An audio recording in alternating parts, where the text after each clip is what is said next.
Okay, सब लोग join कर पा रहे थे? Yes sir.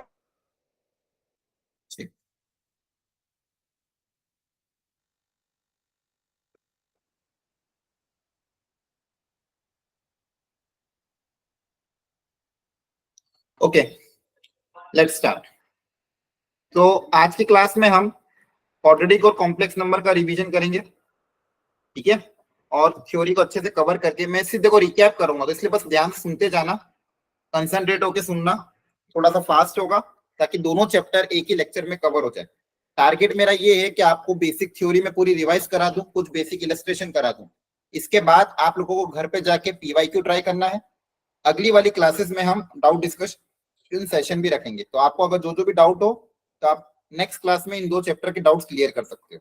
ये दो चैप्टर और तीसरा चैप्टर का परम्यूटेशन कॉम्बिनेशन, तो इन तीन चैप्टर के डाउट डिस्कशन अपन नेक्स्ट क्लास में रखेंगे। तो पहले इन दो चैप्टर को पहले अच्छे समझ लो। अब देखो, क्वाड्रेटिक इक्वेशन जो है उसका अगर अपन, और कॉम्प्लेक्स नंबर है, इसका पूरा जो जेईई मेंस का सिलेबस है उसमें क्वाड्रेटिक का जो है उसमें क्या क्या आता है, quadratic equation in real and complex number system. जो क्वाड्रेटिक इक्वेशन का मेन जो जेईई का सिलेबस है उसके अंदर एक तो आता है आपका relation between roots and the coefficient, यहां से भी क्वेश्चन बन जाता है। Nature of the roots, discriminant की वैल्यू पे अलग अलग नेचर ऑफ द रूट्स होता है। Formation of the quadratic equation with the given roots, अगर रूट्स गिवन है तो क्वाड्रेटिक इक्वेशन किस तरह से बनाना है, ये बेसिक जेईई मेंस का सिलेबस दिया हुआ, ठीक है? अच्छा, अब इस चैप्टर में एक जगह कभी कभी दो टर्मिनोलॉजी यूज होती है, एक होता है इक्वेशन और एक होती है आइडेंटिटी। एक होती है इक्वेशन, एक होती है आइडेंटिटी। अब देखो, आइडेंटिटी मतलब एक ऐसा स्टेटमेंट, एक ऐसा एक्सप्रेशन जो हर जगह ट्रू हो। मतलब जैसे इक्वेशन और आइडेंटिटी में से इतना अंतर समझो, इसमें क्वाड्रेटिक इक्वेशन की अगर बात करता हूं तो क्वाड्रेटिक अगर इक्वेशन है तो उसके मैक्सिमम दो रूट होंगे। अगर क्वाड्रेटिक इक्वेशन की बात करता हूं तो मैक्सिमम कितने रूट होंगे इसके? दो रूट्स। मैक्सिमम कितने रूट्स होंगे? दो, क्योंकि हाईएस्ट डिग्री 2 है तो मैक्सिमम रूट्स कितने होंगे? दो होंगे। वहीं पे आइडेंटिटी क्या होता है कि आइडेंटिटी ऐसा एक्सप्रेशन जो, जैसा अगर पावर 2 में भी आइडेंटिटी है तो उसके दो या दो से ज्यादा रूट हो सकते हैं। एग्जाम्पल के तौर पे जैसे मैं ऐसा लिख रहा हूं, x-4 का whole square plus 8x equal to x² plus 16। अब यहाँ पे इसको आइडेंटिटी बोल सकते हैं। अब यहाँ पे आप x की वैल्यू 1 रखो, दोनों तरफ सेटिस्फाई करेगी, मतलब 2 रखो सेटिस्फाई करेगी, 3 रखो सेटिस्फाई करेगी। तो आइडेंटिटी केस में एक से ज्यादा आपके सॉल्यूशन हो सकते हैं, क्लियर है? और क्वाड्रेटिक इक्वेशन अगर है तो दो ही सॉल्यूशन। आपको बस एक चीज ध्यान रखना, जहां से जनरली क्वेश्चन बोलेंगे कि अगर ये बोला गया क्वेश्चन में कि ax² plus bx plus c equal to 0, अब ये क्वाड्रेटिक इक्वेशन के टर्म्स में गिवन है, ठीक है? अगर बोल दिया गया कि ये इक्वेशन नहीं एक आइडेंटिटी है, क्या बोला कि ये एक आइडेंटिटी है, तो आपको कुछ नहीं करना है। अगर ये आइडेंटिटी मतलब इसके दो से ज्यादा रूट होंगे, दो से अगर ज्यादा रूट होंगे तो तभी पॉसिबल है जब यहाँ पे जो कोएफिशिएंट है उनको 0 इससे इक्वेट कर देना। तो जो कोएफिशिएंट है a b c उनको आप 0 से इक्वेट, अब जैसे कोएफिशिएंट के टर्म्स में कैसे भी आ सकते हैं, जैसे यहाँ पे लिख दिया k-1 2 k-1, इस तरह से क्वेश्चन आपको दे देंगे, उनको आप 0 से इक्वेट करोगे, आपके पास k की वैल्यू आ जाएगी। तो अभी के लिए सिर्फ इतना ध्यान रखो, इसको ज्यादा डिटेल में हमको देखना नहीं है, सिर्फ इतना सा कॉन्सेप्ट आपको याद रखना है कि अगर कोई क्वाड्रेटिक इक्वेशन के बारे में आपको दिया हो, उसको बोला ये अगर आइडेंटिटी है, तो अगर आइडेंटिटी है तो आपको कुछ नहीं करना है, जो भी कोएफिशिएंट है उसको 0 से इक्वेट करना है। क्या बात समझ में आ रही है? Yes sir. बस इतना ध्यान रखो अभी के लिए। अब क्वाड्रेटिक इक्वेशन में आपने क्लास 9 से ही पढ़ रहे हैं कि क्वाड्रेटिक इक्वेशन मतलब equation of the form ax² plus bx plus c equal to 0 is a quadratic equation. इसके रूट से मान लो अल्फा और बीटा, इसके रूट से मान लो अल्फा और बीटा, ठीक है? अब रूट्स निकालने के अलग अलग तरीके होते हैं। एक होता है स्प्लिटिंग द मिडिल टर्म को स्प्लिट करके आप रूट्स निकाल सकते हो, ठीक है? एक होता है बाय यूजिंग क्वाड्रेटिक फॉर्मूला, ठीक है? तो क्वाड्रेटिक फॉर्मूला जो होता है वो होता है x equal to minus b plus minus under root b² minus 4ac upon 2a। इस फॉर्मूले को अप्लाई करके आप रूट्स को निकाल सकते हो, ठीक है? ये रूट्स होते हैं अल्फा और बीटा। अब यहाँ पे कुछ मेजर चीजें होती है कि अगर रूट्स हैं अल्फा और बीटा तो इनके रूट्स के बीच में और कोएफिशिएंट के बीच में क्या रिलेशन है, जहां से जनरली बहुत क्वेश्चन बनते हैं। आपने पढ़ा ही होगा कि सम ऑफ द रूट किसके बराबर होता है? माइनस b बाय a के बराबर। और प्रोडक्ट ऑफ द रूट आपका बराबर होता है c by a। Sum of the root is equal to minus b by a, product of the root equal to c by a। अब अलग अलग वेराइटी ऑफ क्वेश्चन आती है जहां पे अपन कोशिश करते हैं कि पूरी इक्वेशन को सम और प्रोडक्ट के टर्म्स में लिखें, क्योंकि सम ऑफ द रूट को मैं डायरेक्टली माइनस कोएफिशिएंट के टर्म्स में माइनस बी बाई ए लिख सकता हूँ, प्रोडक्ट ऑफ द रूट को मैं लिख सकता हूँ सी बाई ए।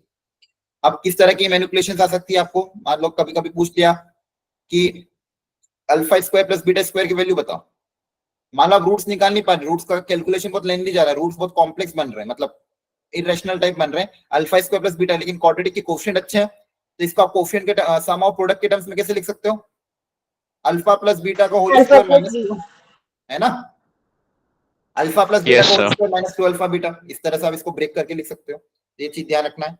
कभी कभी पूछा अगर कि अल्फा माइनस बीटा बताओ, डिफरेंस ऑफ द रूट, अब डिफरेंस ऑफ द रूट निकालने के लिए आप ये वाली आइडेंटिटी अप्लाई कर दो कि अल्फा माइनस बीटा का जो होल स्क्वायर है इसको लिखा जा सकता है अल्फा प्लस बीटा का whole square minus 4 alpha beta, ठीक है। तो यहाँ से आप डिफरेंस ऑफ द रूट निकाल सकते हो, इसको एक मिनट सुनते जाओ अभी प्लीज, यहाँ से आप डिफरेंस ऑफ द रूट निकाल सकते हो, स्क्वायर उधर जाके रूट में चला जाएगा और आपका डिफरेंस ऑफ द रूट आ जाएगा। क्या ये बात समझ में आ रही है? Yes, sir. ठीक।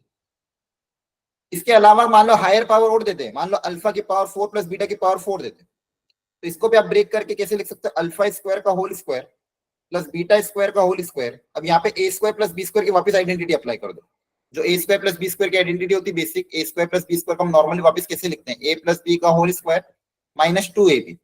तो यहाँ पे क्या हो रहा है, अल्फा स्क्वायर का होल स्क्वायर हो रहा है, बीटा स्क्वायर का होल स्क्वायर हो रहा था, ये मान लो ए है, ये मान लो बी है, तो आप इसको क्या लिख सकते हो, ए प्लस बी का whole square, A plus B का whole square minus 2a into B, A की जगह अल्फा स्क्वायर आ जाएगा, बी की जगह बीटा स्क्वायर आ जाएगा। अब वापस alpha square plus beta square create हुआ, तो इसको वापस अंदर वाले ब्रैकेट को वापस क्या लिख सकते हो, अल्फा प्लस बीटा का whole square minus 2 alpha beta, और यहाँ पे आ जाएगा ट्वाइस ऑफ अल्फा बीटा का होल स्क्वायर। अब यहाँ पे वैल्यू पुट अप कर देना सम और प्रोडक्ट की, आपके पास एक्सप्रेशन बन जाएगा।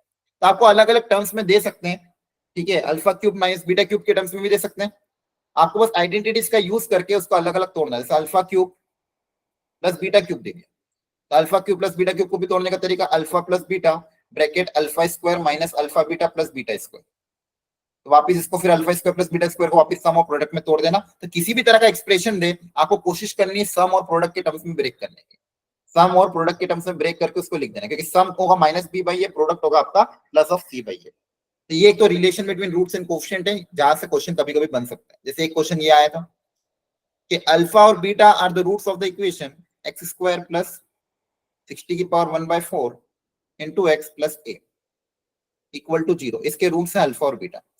अब रूट्स निकालने में प्रॉब्लम आएगी क्योंकि कोएफिशिएंट बहुत अजीब से हैं।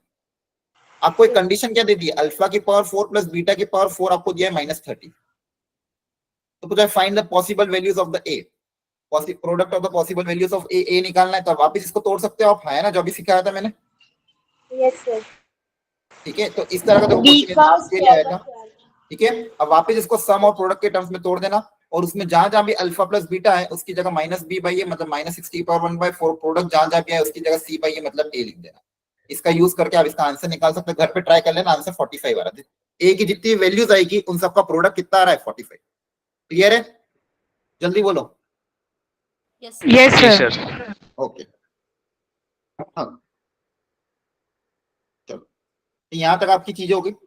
अब ये जो रूट्स हैं इसमें भी और कुछ अपन देख सकते हैं कि जैसे रूट्स यहाँ पे क्वाड्रेटिक फॉर्मूला जब मैं अप्लाई कर रहा हूँ minus B plus minus under root B square minus 4ac upon 2a, तो कभी कभी जैसे अगर मान लो ये जो अंडर रूट के अंदर क्वांटिटी है बी स्क्वायर माइनस 4ac, इसको हम क्या बोलते हैं, डिस्क्रिमिनेंट डी। अगर ये परफेक्ट स्क्वायर नहीं है तो रूट के बाहर नहीं निकलेगा, तो रूट के बाहर नहीं निकलेगा तो आपके जो रूट्स होंगे वो कॉन्जुगेट पेयर में अकर करेंगे। कॉन्जुगेट पेयर में अकर करेंगे मतलब अगर एक रूट है अल्फा देखिए ए प्लस रूट बीटा, एक रूट है मान लो ए प्लस रूट बीटा, तो दूसरा रूट क्या आ जाएगा, A minus root A B. minus root b. A minus root B. मतलब अगर एक रूट है ए प्लस रूट बी तो दूसरा रूट अपने आप ए माइनस रूट बी आ जाएगा, माइनस मतलब इररेशनल रूट आपके कॉन्जुगेट पेयर में अकर करेंगे। सेम काम कॉम्प्लेक्स नंबर में भी होगा, अगर एक रूट है आपका ए प्लस आयोटा बीटा बी, तो दूसरा रूट क्या होगा, ए minus A minus iota beta. ठीक है।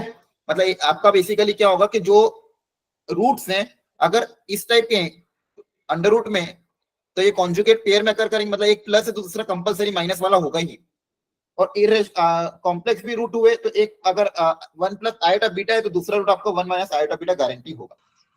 ठीक है, इस बात का आपको ध्यान रखना है। ठीक है, इसके बाद इस डी की वैल्यू पे डिपेंड करता है नेचर ऑफ द रूट। अगर ये डिस्क्रिमिनेंट मेरा ग्रेटर देन 0 है तो मेरे को मिलेंगे real and distinct root, real and distinct roots. अगर ये जो डी है ये ग्रेटर देन 0 है तो मुझे मिलेगा real and distinct root. D अगर मेरा नेगेटिव है तो मुझे मिलेगा इमेजिनरी रूट्स। और डिस्क्रिमिनेंट अगर ये 0 हो जाता है तो फिर मुझे दो माइनस प्लस माइनस की वैल्यू 0 हो जाएगी, तो मतलब मुझे क्या मिलेगा, same root that is real and equal, real and equal. Clear है? ठीक है, इन चीजों का थोड़ा थोड़ा ध्यान रखना और मैंने आपको बता दिया क्या होता है क्या नहीं होता है। ठीक है, बस आपको कंडीशन अलग अलग दे देंगे और इनइक्वालिटी को सॉल्व करवा लेंगे। बस ये कंडीशन अप्लाई कर देना डी के, ये डी की अलग अलग कंडीशन अप्लाई कर दो क्या, तो आपको अलग अलग टाइप की इनइक्वालिटी को सॉल्व करवाने के लिए बोल देंगे। ठीक है, आज मैं आपको एक वर्कशीट भेजूंगा, उसमें से सॉल्व एग्जांपल ट्राई कर लेना ये थ्योरी पढ़ने के बाद। Next Newton formula. Okay, sir. Solve example एक वर्कशीट भेजूंगा, वहां से सॉल्व एग्जांपल ट्राई कर, ताकि बस मेरा आज टारगेट ही आपको मैं थ्योरी समझा दूं और कुछ इलस्ट्रेशन करवा दूं। अब न्यूटन फॉर्मूला पे भी डायरेक्ट क्वेश्चन आता है, क्या है इसके अंदर ये समझते हैं। मान लो कोई क्वाड्रेटिक इक्वेशन है X square plus B x plus C equal to 0।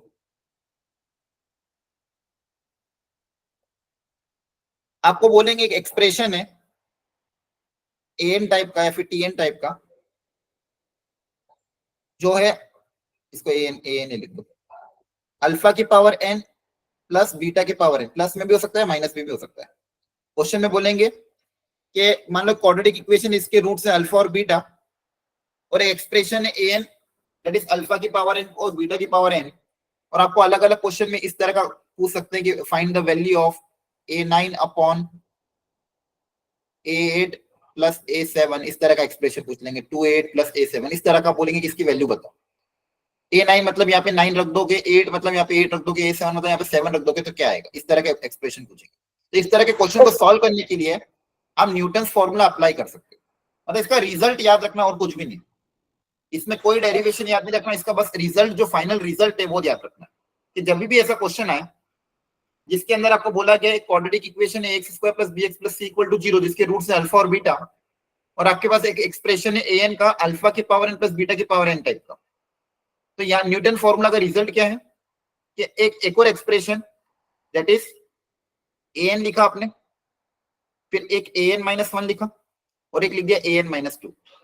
अब इनको जो हमारे कोफिशिएंट है उनसे मल्टीप्लाई कर दो, जैसे एक्स स्क्वायर का कोफिशिएंट क्या है, इसको ए से मल्टीप्लाई किया, इसको बी से मल्टीप्लाई किया, इसको सी से मल्टीप्लाई किया, बीच में अगर प्लस का साइन लगा के इक्वल टू 0, तो ये भी रिलेशन क्या करेगा, होल्ड करेगा। ठीक है, ये भी रिलेशन आपका क्या होगा, ट्रू होगा। तो आपको कुछ नहीं करना है, जब भी इस तरह का क्वेश्चन आए कि कोई क्वाड्रेटिक है जिसके रूट्स हैं अल्फा और बीटा और एन आपको डिफाइन कर दें, तो यहाँ से रिजल्ट क्या आएगा, N into A plus B into A N minus 1 plus C into A N minus 2 equal to 0। A N मतलब ये, ए एन माइनस 1 मतलब यहाँ पे अगर एन माइनस 1 रख दें, ए एन माइनस 2 मतलब ये। अब क्वेश्चन में अगर आपसे ये पूछा, एक सेकंड ना,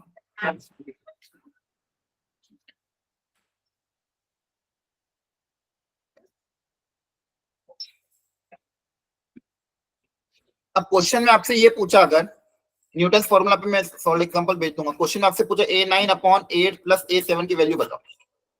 अब देखो यहाँ पे क्या, मान लो यहाँ पे कुछ भी कोफिशिएंट हो सकता है, यहाँ पे क्या आ रहा है 9, 8 और 7 आ रहा है ना। Yes, sir. तो आप n की वैल्यू क्या पुट अप Yes, करोगे इस पर, 9 N equals to 9. 9 put up करोगे तो यहाँ पे A9 8 8 7 अपने आप क्रिएट हो जाएगा, जो भी एक्सप्रेशन पूछा उसकी वैल्यू आ जाएगी। बस आपको ये रिजल्ट याद रखना, कि याद रख लोगे। Yes, sir. Yes, sir. आसान है।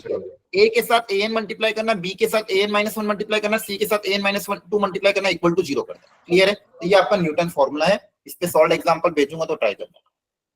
Next nature of the root आपको पता ही दिया मैंने। एक होता है ट्रांसफॉर्मेशन ऑफ द इक्वेशन, ये बहुत कम ही यूज होता है, बस समझ लो अच्छे से कि मान लो कोई क्वाड्रेटिक इक्वेशन है, इसके रूट्स हैं अल्फा और बीटा, तो वो बोल रहे हैं कि अगर रूट्स को मैं अगर रूट से मान लो माइनस अल्फा और माइनस बीटा, रूट्स क्या है, रूट्स को अगर नेगेटिव टाइम्स कर दें तो नई क्वाड्रेटिक इक्वेशन क्या होगी। तो नई क्वाड्रेटिक इक्वेशन आप कैसे निकालोगे, जो पुरानी वाली है उसमें x की जगह कैसे रिप्लेस कर देना, -x, है ना। अगर रूट्स नेगेटिव हो रहे हैं तो जो पुरानी वाली क्वाड्रेटिक उसमें x की जगह कैसे रिप्लेस कर देना, -x. कोई बोलेगा अगर रूट्स को मान लो मैंने डबल कर दिया, 2 अल्फा कर दिया, 2 बीटा कर दिया, अब नई इक्वेशन क्या बनेगी, तो बिना इसके भी काम हो जाएगा, आप वो फॉर्मूला अप्लाई कर देना। नई इक्वेशन में क्या करें, x की जगह रिप्लेस कर देना x/2, रूट को आपने मान लो 1/3 कर दिया, तो जो नई इक्वेशन है वो क्या हो जाएगी, x की जगह रिप्लेस कर देना कैसे, 3x से। खैर ये जनरली यूज में करता नहीं हूं, ये बस बुक्स में आपके दिया रहता है। आपको जो मेजर तरीका है ना क्वेश्चन को सॉल्व करने का, वो समझ ध्यान से। अगर आपके पास अल्फा और बीटा रूट्स हैं तो क्या आप इक्वेशन बना सकते हो, इक्वेशन क्या बनेगी बताओ। अगर रूट्स X अल्फा और square बीटा है, minus alpha plus beta into x plus alpha into beta. Very good, equal to 0, ये सबको आता है। Yes, sir. Yes, sir. Yes, sir. अच्छा नहीं समझ में आया तो Yes, पूछते sir. Sum of the roots into x plus product of the root equal to 0, clear है। अगर आपके रूट्स हैं अल्फा और बीटा तो रूट्स की मदद से इक्वेशन बनाने का तरीका क्या होता है, X square minus sum of the root into x plus product of the root equal to 0। क्या बात समझ में आ रही है? Yes, sir. Yes, sir. Okay, बस इतना सा ध्यान रखना।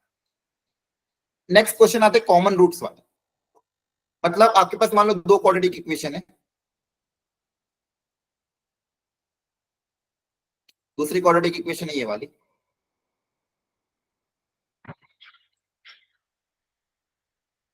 बोला क्या कि दो क्वाड्रेटिक इक्वेशन है अलग अलग, इसके अगर मान लो बोथ रूट्स कॉमन हो जाए,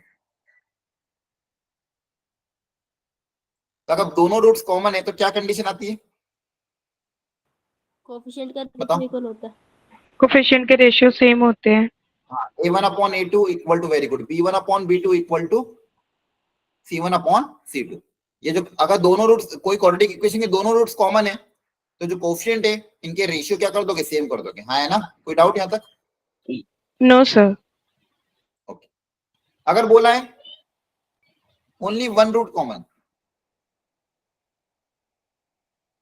कि दोनों क्वाड्रेटिक इक्वेशन में सिर्फ एक ही रूट कॉमन है, तो मान लो कॉमन रूट क्या है, यहाँ का अल्फा है, इसमें भी क्या है अल्फा, दूसरा रूट कुछ होगा, यहाँ पे भी दूसरा रूट कुछ होगा, कॉमन रूट मान लो क्या है अल्फा। अब आपको क्वेश्चन में कुछ नहीं करना है, अल्फा निकालना है। तो अल्फा निकालने का तरीका क्या होगा, अल्फा दोनों इक्वेशन को सेटिस्फाई करेगा, हाँ है ना। Yes sir. Yes, sir. आप दोनों इक्वेशन में क्या लिख देना, अल्फा लिख देना, क्योंकि दोनों का कॉमन रूट अल्फा है तो दोनों इक्वेशन को अल्फा क्या करेगा, सेटिस्फाई करेगा, और आपको क्वेश्चन में जनरली अल्फा ही निकालना रहता है। अब यहाँ से अल्फा कैसे निकालेंगे, देखो ध्यान से। सबसे पहले मैं ये अल्फा स्क्वायर को एलिमिनेट करना है, तो अल्फा स्क्वायर को एलिमिनेट करने के लिए क्या करोगे, ऊपर वाली इक्वेशन को कैसे मल्टीप्लाई कर दे, a2 से, इस वाली इक्वेशन को कैसे मल्टीप्लाई कर दोगे, a1 से, यहाँ पे a2 से मल्टीप्लाई कर दोगे अगर सबको, और नीचे वाली इक्वेशन को a1 से मल्टीप्लाई कर दो। अब दोनों को क्या कर दे, सब्सट्रैक्ट कर दे, है ना। Yes sir. तो सब्सट्रैक्ट करोगे तो देखो a1 a2 alpha square, a1 a2 alpha square, ये कैंसिल हो जाएगा, यहाँ पे अल्फा कॉमन, क्या बचेगा, a2 b1 minus a1 b2, और यहाँ पे क्या बचेगा, c1 a2 minus c2 a1 equal to 0। अब यहाँ से क्या अल्फा आ जाएगा, हाँ है ना। जी सर। ये Yes, अकेला sir. अल्फा क्या होता है, ये अल्फा मेरा निकल जाएगा आसानी से। तो आपको कुछ नहीं करना है, कोफिशिएंट को सेम बनाना है, कोफिशिएंट को सेम बनाना है, ये उधर चल जाएगा, ये उधर जाके डिवाइड हो जाएगा तो अल्फा आ जाएगा। किसके कोफिशिएंट को सेम बनाना है, अल्फा स्क्वायर को कोफिशिएंट को सेम बना देना, सब्सट्रैक्ट कर देना तो डायरेक्टली अल्फा आ जाएगा। यही तरीका अपनाना, जब भी वन रूट कॉमन की कंडीशन आती है तो दोनों इक्वेशन में कॉमन रूट अल्फा पुटअप कर देना, दोनों इक्वेशन में कॉमन रूट अल्फा पुटअप कर देना, और क्या कर देना, एलिमिनेट कर देना। कैसे एलिमिनेट करोगे, अल्फा स्क्वायर कोफिशिएंट को सेम बना के एलिमिनेट कर देना। क्या क्लियर हुआ? Yes, sir. Yes sir. Yes. ठीक है। अब कभी कभी कुछ क्वेश्चन इस तरह से आते हैं कि क्वेश्चन में बोला तो जाता है वन रूट कॉमन, क्वेश्चन में क्या होता है कुछ स्पेशल क्वेश्चन, एक दो बार जेई में आए हुए हैं कि क्वेश्चन में बोले, क्वेश्चन में क्या मेंशन होगा, one root one root common. Question में दिया होगा भाई एक रूट कॉमन है, और आपको है ना कुछ बोलेंगे, कुछ अननोन निकालने के लिए बोलेंगे, पर उसमें उसमें जो दो इक्वेशन होगी, जैसे क्वेश्चन ही लेता हूं, if the quadratic equation x square plus B x plus C equal to 0 and X square plus 2x plus 3 equal to 0, एक मिनट,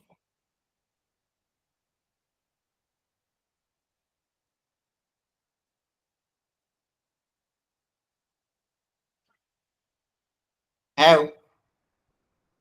one root common, या फिर इसको आप, ठीक है,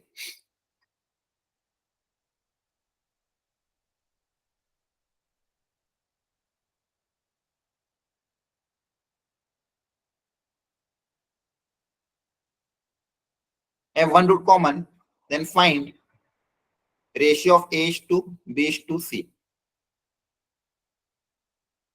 अब देखो क्वेश्चन क्या दिया हुआ है, क्वेश्चन में दो क्वाड्रेटिक इक्वेशन आपको गिवन है, दिख रही है, है ना? Yes, sir. बोलो, Yes, sir. Yes, Yes, sir. sir. Yes, sir. बोला क्या वन रूट कॉमन, क्वेश्चन में क्या दिया हुआ है, वन रूट कॉमन, और a to b to c का रेशियो पूछ लिया, तीन तीन अननोन पूछ ले, एक ही इक्वेशन, कितने अननोन पूछ ले, तीन तीन अननोन। अगर एक रूट कॉमन है, मैं तीन अननोन तो नहीं निकाल सकता, लेकिन अगर आप सेकंड इक्वेशन को ध्यान से ऑब्जर्व करोगे, इस सेकंड इक्वेशन, इसमें क्या स्पेशल दिख रहा है आपको, देखो ध्यान से, इस इक्वेशन के बारे में आप क्या बता सकते हो? Sir, इसका डी निकालो, डी क्या आएगा, बोलो, नेगेटिव, नेगेटिव, लेस देन 0, तो डी अगर नेगेटिव मतलब रूट्स कैसे होंगे, Conjugate. Roots are imaginary, Imaginary. है ना, और Yes, sir. इमेजिनरी तो कॉन्जुगेट पेयर में अकर करेंगे, Yes, sir. Yes, sir. sir. Yes. Imaginary roots अगर हैं तो क्या करेंगे, कॉन्जुगेट पेयर में अकर करेंगे कि नहीं करेंगे, है ना? जी सर Yes, करेंगे। sir. कहने का मतलब क्या है कि अगर मान लो इसका, इन दोनों में कोई ना कोई एक रूट तो कॉमन नहीं, सही, तो मान लो कॉमन रूट है आपका, for example alpha plus iota beta common root है, और इसका भी फिर कॉमन रूट क्या हो जाएगा, alpha plus iota beta, Yes, दूसरा रूट sir. इसका कुछ होगा, तीसरा रूट इसका कोई ना कोई होगा, लेकिन कहने का मतलब कि अगर मान लो एक root alpha plus iota beta, तो कंपलसरी दूसरा रूट क्या होना चाहिए, अल्फा माइनस आयोटा बीटा ही होना चाहिए, Alpha minus beta. Yes, sir. Yes, sir. और मान लो इसका भी अगर एक रूट अल्फा प्लस आयोटा, तो दूसरा रूट भी क्या होना चाहिए, अल्फा माइनस आयोटा बीटा ही होना चाहिए। Yes, sir. तो यहाँ से आप क्या बोल सकते हैं, यहाँ पे मतलब एक रूट कॉमन नहीं होगा कि अगर एक रूट इस कॉम्प्लेक्स नंबर वाला आ रहा है या फिर इरेशनल टाइप वाला आ रहा है, मतलब एक रूट कॉमन नहीं होगा कि दोनों के दोनों रूट क्या होंगे, कॉमन। यहाँ से क्या कंडीशन निकल जाएगी, both root will be common, है ना? Yes, sir. So ये क्वेश्चन में एक दिया हुआ है, लेकिन हमने क्या डिराइव कर लिया है कि यहाँ पे जो क्वेश्चन में तो एक दिया था, लेकिन यहाँ पे क्या बोला गया है कि जो एक क्वाड्रेटिक इक्वेशन दी थी उसके इसका इमेजिनरी रूट्स हैं, इमेजिनरी रूट से मतलब कॉन्जुगेट पेयर में अकर करेंगे, इसका मतलब दोनों के दोनों रूट ही कॉमन आ जाएंगे, तो दोनों के दोनों ही रूट को अगर कॉमन आ जाएंगे तो फिर a1/a2 b1/b2 c1/c2 कर देंगे, है ना? Yes Yes, sir, sir. Yes, sir. तो a/b/c का रेशियो क्या हो जाएगा, 1:2:3। क्लियर हो रहा है? Yes, sir. yes, sir. Okay, बाकी अगर नॉर्मल इक्वेशन हुई, वन रूट कॉमन की कंडीशन नहीं है, तो आप ये वाला तरीका अपना के इसको सॉल्व कर लेना, कोई दिक्कत नहीं, ध्यान रखना, ठीक है? चलो थोड़ा ग्राफ का एनालिसिस कर लेते हैं। ग्राफ के बारे में आपको पता होना चाहिए कि क्वाड्रेटिक का ग्राफ किस तरह का होता है, बोलो। Parabolic. Parabola, parabolic. कोई क्वाड्रेटिक इक्वेशन है, मान लो y equal to x square plus B x plus c, ये आपकी y एक्सिस, ये आपकी x एक्सिस। अगर आपका लीडिंग कोएफिशिएंट a अगर पॉजिटिव है तो अपवर्ड पैराबोला। अब यहाँ पे जो इंपॉर्टेंट बात ध्यान रखने वाली होती है, वर्टेक्स के कोऑर्डिनेट। ये वर्टेक्स के कोऑर्डिनेट क्या होते हैं, एक्स कोऑर्डिनेट क्या होता है और वाई कोऑर्डिनेट क्या होता है?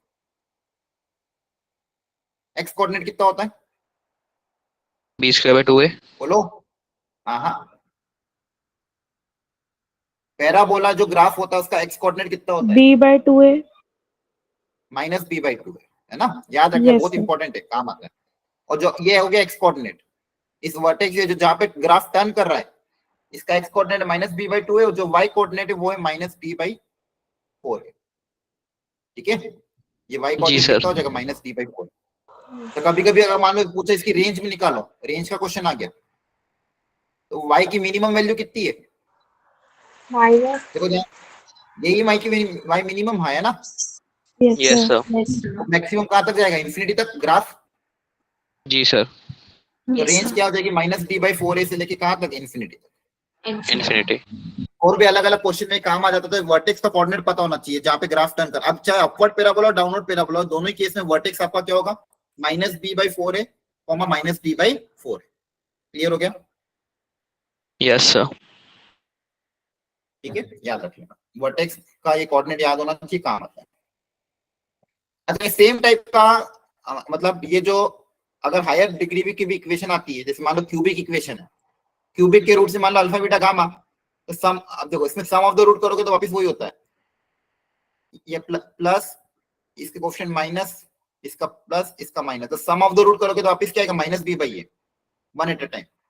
अल्फा बीटा गामा एक एक बार आ रहा है, taken two at a time, alpha beta plus beta gamma plus gamma alpha plus c by a, और तीनों को साथ में ले लेंगे तो माइनस डी बाई ए। ये सबको पता है आया ना, Yes, sir.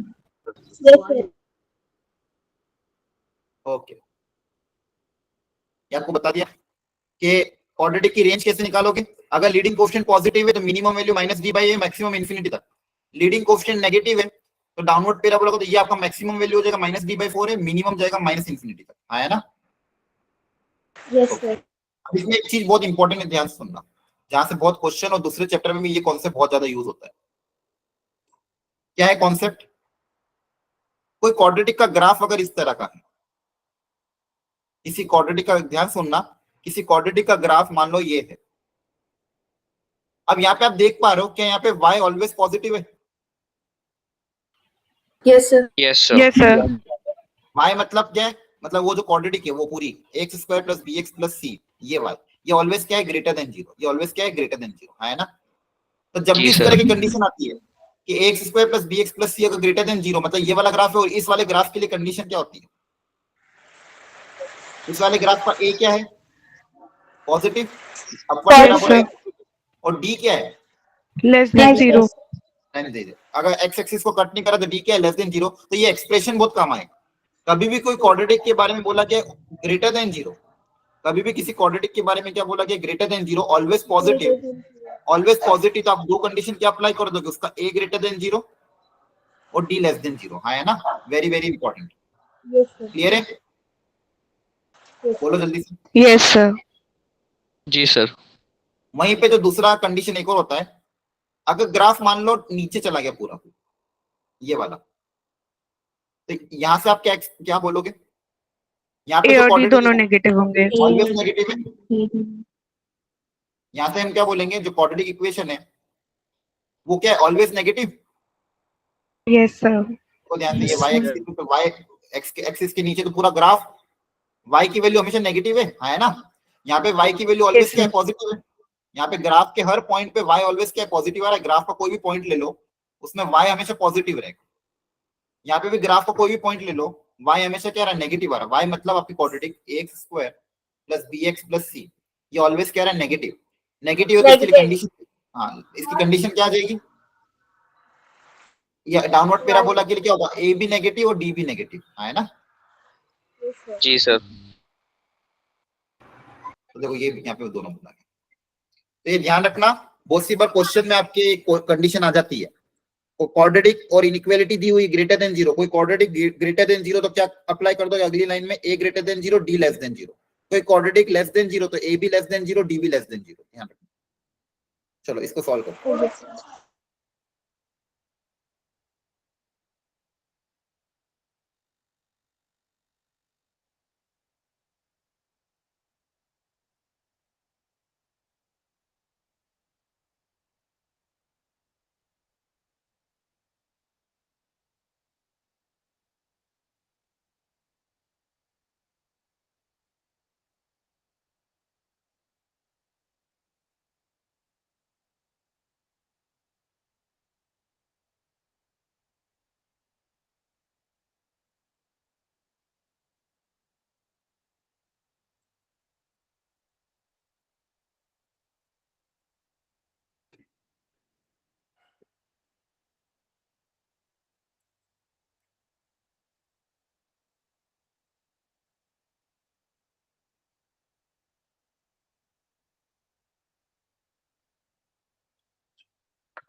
सर 2 और 4 आ रही है k की वैल्यू।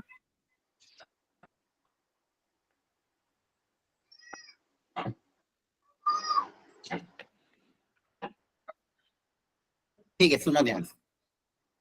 यहाँ पे क्वाड्रेटिक के बारे में क्या बोला गया, ग्रेटर देन जीरो मतलब ऑलवेज पॉजिटिव आया ना, बोलो। Yes sir. तो कोई भी क्वाड्रेटिक इक्वेशन अगर ऑलवेज पॉजिटिव है तो क्या कंडीशन होगी, ए पॉजिटिव और डी नेगेटिव आया ना। नेगेटिव। जी सर। ए पॉजिटिव होगा और डी Yes, sir. क्या होगा, नेगेटिव होगा। क्लियर है, बोलो। जी सर। अब ए तो ऑलरेडी पॉजिटिव दिया, ए कितना 1 है, इसका डी नेगेटिव कर देते हैं।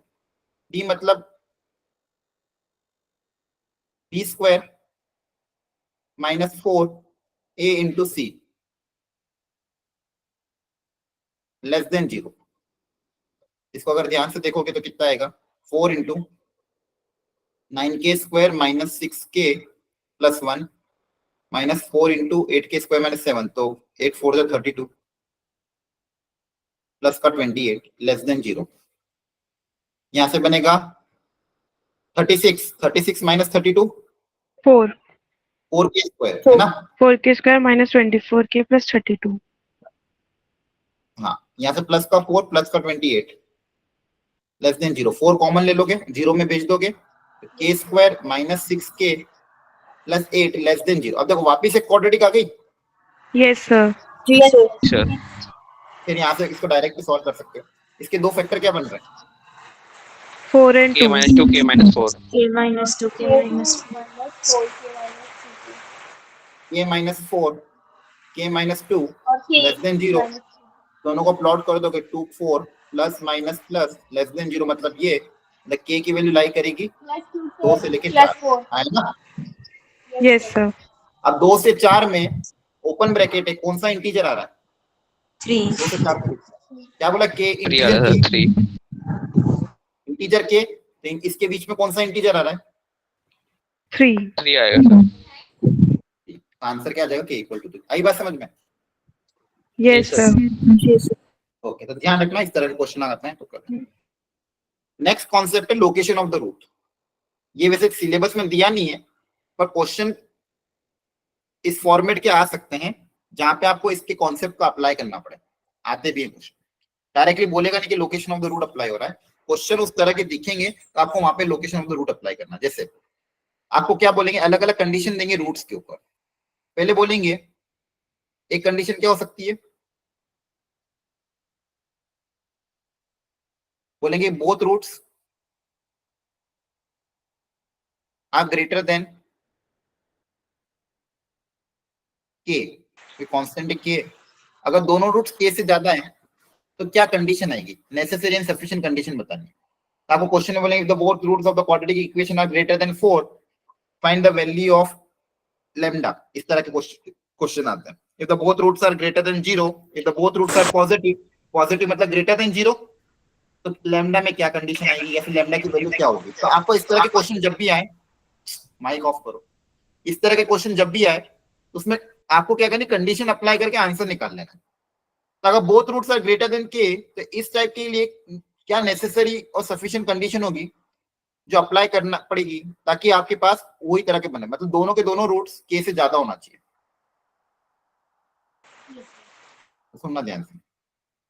तो ग्राफ आपका किस तरह का बन सकता है, या तो ग्राफ ऐसा बने जहां पे दोनों रूट के से क्या है, ज्यादा आ रहे हैं, आया ना। देखो ध्यान से, यस सर। यहाँ पे एक रूट है अल्फा, दूसरा रूट है बीटा, दोनों के दोनों के से ज्यादा आ रहे हैं। या फिर ग्राफ आपका इस तरह से बन सकता है, दूसरी साइड पैराबोलिक। जहाँ पे दोनों रूट के से ज्यादा आ रहे हैं। माइक ऑफ कर दो, किसी का शायद नॉइज रिपीट हो रहा है। एक रूट आपका ऐसा, एक ग्राफ आपका इस तरह से बन सकता है कि मान लो इक्वल भी हो तो ये वाला भी टच करके भी चला जाए मान लो, या फिर इस तरह से टच, मतलब ये अलग अलग तरह के ग्राफ बन सकते हैं। इन सारे केसेस में दोनों रूट क्या है, के से ज्यादा है। तो यहाँ से कंडीशन क्या बनेगी वो डेवलप करना है। तो देखो ध्यान से, सब में क्या कॉमन कंडीशन। अब यहाँ पे फर्स्ट वाले केस में इसका, इस वाले केस में ए क्या है, ग्रेटर देन 0 है, अपवर्ड पैराबोला, और एफ ऑफ के की वैल्यू, अगर ये ग्राफ को एक्सटेंड करोगे तो एफ ऑफ के की वैल्यू क्या आ रही, पॉजिटिव आ रही है। ग्राफ के अंदर अगर के रखेंगे तो क्या आ रहा है, पॉजिटिव। यहाँ पे भी देखो इस सेकेंड वाले में ए नेगेटिव है और एफ ऑफ के भी क्या आ रहा है, नेगेटिव आ रहा है। इसका माइक ऑन, माइक ऑफ रखो, एक शायद है ना एक जने के माइक से मेरी आवाज रिपीट होती है इसलिए। अगर आपको डाउट हो तो पूछ लेना, लेकिन अगर जब मैं बोल रहा हूँ तो तब तक माइक ऑफ रख लेना। यहाँ पे भी एफ ऑफ के क्या आ रहा है, नेगेटिव आ रहा है। तो इनकी कंबाइंड कंडीशन में क्या बोल सकता हूँ कि ए इंटू, जैसे यहाँ पे ए पॉजिटिव एफ ऑफ के positive, A negative F of के नेगेटिव, दोनों नेगेटिव, तो इनका प्रोडक्ट क्या होगा, पॉजिटिव होगा। तो कंबाइंड कंडीशन क्या आ जाएगी, ए इंटू एफ ऑफ के क्या आ जाएगा, पॉजिटिव, पहली condition. A into F of K क्या आ जाएगा, पॉजिटिव, ये पहली कंडीशन। अब बोला गया क्या इससे काम हो जाएगा क्या, क्या इस कंडीशन से सिर्फ यही ग्राफ बनेंगे कि और भी बन सकता है। तो किसी ने बोला इस कंडीशन से तो एक ग्राफ और ये भी बन सकता है कि मान लो आपका के यहाँ पे आ जाए और ये ग्राफ, अब इस ग्राफ के लिए भी ये कंडीशन सेटिस्फाई करी, देखो ध्यान से, ए पॉजिटिव एफ ऑफ के पॉजिटिव। तो मतलब ये सफिशिएंट कंडीशन नहीं, और भी कंडीशन डेवलप करनी पड़ेगी, क्योंकि इस वाली कंडीशन से आपका ये वाला ग्राफ भी बन रहा है, इस वाली कंडीशन से आपका ये वाला ग्राफ भी बन रहा है, तो आपको और भी कंडीशन डिराइव करनी पड़ेगी। तो इसके बाद अगली कंडीशन क्या बोला कि ऐसी एक और कंडीशन डेवलप कर ले ताकि सिर्फ यही वाले ग्राफ बने। तो सेकंड कंडीशन आई कि जो के है वो इस वर्टेक्स से क्या होना चाहिए, कम होना चाहिए। तो ये वर्टेक्स का एक्स कोऑर्डिनेट कितना होता है, -b/2 होता है। K should be less than, second condition -b/2, K should be less than -b/2। And third जो डी है ऑफ कोर्स वो कैसा होना चाहिए, greater than equal to 0, discriminant. Otherwise तो क्या होगा, ये वाले ग्राफ के लिए भी सेटिस्फाई करेगा, लेकिन मुझे ये नहीं चाहिए, तो मेरा डी क्या होना चाहिए, ग्रेटर देन इक्वल टू 0। तो अगर ये वाला केस बनता है तो इसके लिए 3 कंडीशन है। अब या तो याद रख लो या फिर इस तरह से डिराइव करो। अगर ये आता है कि both roots are greater than के, तो क्या क्या कंडीशन बनेगी, a into F of K greater than 0, K less than -b/2 and d greater than equal to 0। क्या है, समझ में आया, बोलो। सर ये सेकंड और थर्ड वाला फिर से बताना प्लीज। सेकेंड और थर्ड वाले में ये बोला क्या है कि अगर मैं ये अकेली ये कंडीशन बोलता तो इससे और भी ग्राफ बन सकते थे, जैसे ये वाला ग्राफ भी बन रहा था जहाँ पे के यहाँ पे अगर रख दो अल्फा और बीटा से ज्यादा, तो अभी भी ये वाला ग्राफ सेटिस्फाई करा, पर मुझे ये ग्राफ नहीं चाहिए। मुझे इसको हटाने के लिए एक कंडीशन और डेवलप क्या करनी पड़ी, जो के है ये -b/2 से कम होगा, देखो सब केस में है ना, के जो होगा वो वर्टेक्स से पहले होना चाहिए। क्लियर है? Yes sir. तो आपको अगर यही ग्राफ चाहिए, सिर्फ यही कंडीशन डेवलप करनी, तो ये तीनों को अप्लाई करना जरूरी है। तो इन तीनों को याद रख लेना, a इंटू एफ ऑफ के पॉजिटिव, के should be less than -b/2 है, और d क्या होना चाहिए, ग्रेटर देन इक्वल टू 0 होना चाहिए। ठीक है, सेम केस एक और बनता है, if both roots are less than k, if both roots are less than के, तो वापिस से 3 कंडीशन बनेगी। पहली कंडीशन वही रहेगी same, a into F of K क्या होगा, पॉजिटिव, ये मतलब X's coefficient into F of K, ये प्रोडक्ट पॉजिटिव आएगा। सेकंड, इस बार जो के होगा वो ग्रेटर देन क्या होगा, -b/2 है, हाँ है ना, क्योंकि के अब क्या आएगा, यहाँ पे आ रहा है -b/2 से क्या होगा, ज्यादा। और थर्ड कंडीशन वही, डिस्क्रिमिनेंट क्या होना चाहिए, ग्रेटर देन इक्वल टू 0। पहले के लिए if both roots are less than के, तो ये 3 condition. If both roots are greater than K मतलब इस तरह का ग्राफ आएगा। तो क्लियरली यहाँ पे जो के है वो -b/2 से क्या आ रहा है, ज्यादा आ रहा है ना, और इसका डिस्क्रिमिनेंट भी कैसा होना चाहिए, ग्रेटर देन। तो ये 3 कंडीशन अप्लाई करोगे तो आपका जो भी क्वेश्चन होगा सॉल्व होगा। ये 2 केसेस समझ में आए क्या? Yes. बोलो हाँ है ना। जी सर। यस सर आए। थर्ड केस आपका ये है कि के दोनों रूट्स के बीच में लाई करें, मतलब यहाँ पे अल्फा यहाँ पे बीटा, और के आपका अल्फा और बीटा के बीच में अगर लाई करें, मतलब के कहीं पे भी अल्फा और बीटा के बीच में लाई करें, तो इसके लिए तो सिर्फ एक ही कंडीशन में काम हो जाएगा। अब यहाँ पे आप देखो ध्यान से, यहाँ पे एफ ऑफ के की वैल्यू क्या आएगी, नेगेटिव है ना, एफ ऑफ के क्या आ रहा है, नेगेटिव आ Yes, रहा है, sir. और ए यहाँ पे क्या है, पॉजिटिव है, तो इनका प्रोडक्ट क्या आएगा, नेगेटिव। तो ए इंटू एफ ऑफ के जो होगा वो क्या आएगा, नेगेटिव आएगा। सिर्फ यही एक कंडीशन से आपके पास यही तरह का ग्राफ आएगा। तो आपके पास यहाँ पे सिर्फ एक ही कंडीशन अप्लाई करनी, बाकी नहीं अप्लाई करोगे तो चलेगा। एक ही कंडीशन आपके लिए सफिशिएंट है। इस कंडीशन से ये 2 तरह के ही ग्राफ बन सकते हैं, और कोई ग्राफ पॉसिबल ही नहीं, आप चाहे तो बना के देख लेना। यहाँ पे भी ए नेगेटिव एफ ऑफ के पॉजिटिव, इनका प्रोडक्ट क्या आएगा, पॉजिटिव आएगा। इस कंडीशन को सेटिस्फाई करने वाले सिर्फ यही दो ग्राफ बनेंगे, इसलिए यहाँ पे और दूसरी कंडीशन को अप्लाई करने की जरूरत नहीं है, यहाँ पे इसी कंडीशन से सारा काम हो जाएगा। या जब भी अगर ऐसा कंडीशन आती है K lies between both the root, मतलब एक रूट के से ज्यादा है, दूसरा रूट के से कम है, ये किसके लिए है? वन रूट ग्रेटर देन के, अनदर रूट लेस देन के। एक रूट के से ज्यादा है, दूसरा रूट के से कम है, ताकि कंडीशन क्या हो जाएगी? a इंटू एफ ऑफ के लेस देन 0। तो ये तीन कंडीशन आपको ध्यान रखनी है। बोथ रूट ग्रेटर देन के, तो ये वाले अप्लाई करोगे। सेकंड कंडीशन में बोथ रूट लेस देन के, तो ये तीन कंडीशन अप्लाई करोगे। के अगर अल्फा और बीटा के बीच में, तो सिर्फ एक ही कंडीशन अप्लाई करनी, a इंटू एफ ऑफ के लेस देन 0। बस ध्यान रख लेना। क्लियर हो गया? है ना? Yes, sir. Yes. करो ट्राई दो कुछ।